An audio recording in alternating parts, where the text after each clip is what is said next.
My name is Harlan Flanigan. I'm on the men's basketball team. I'm a sophomore. I'm from Little Rock, Arkansas. We're gonna read today, Pete the Kitty in the Case of the Hiccups. Hiccup. Oh no, Pete has the hiccups. Hiccup, hiccup, hiccup. Hiccup. How do you stop the hiccups? Pete asks Grumpy Toad, how do I stop my hiccups? I know, says Grumpy Toad. You stand on one foot. Pete stands on one foot. Hiccup, hic, hic. Pete still has the hiccups. Pete asks Callie, how do I stop my hiccups? I know, says Callie. You stand on one foot and hop up and down. Pete stands on one foot, he hops up and down. Hiccup, hiccup. Pete still has the hiccups.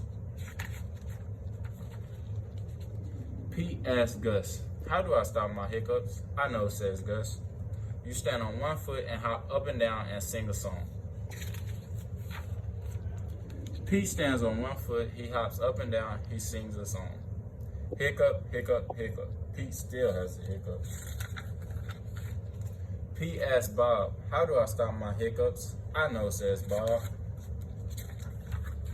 You stand on one foot and hop up and down and sing a song and rub your belly, says Bob. Pete does it. Hiccup, nothing is working. Pete still has the hiccups. Go ask Mom, says Bob. Pete asks Mom, how do I stop my hiccups? I know, says Mom. You take a deep breath. Pete takes a deep breath.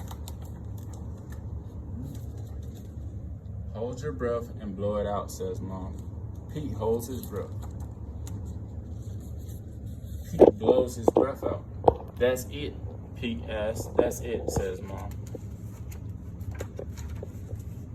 Pete waits and he waits and he waits.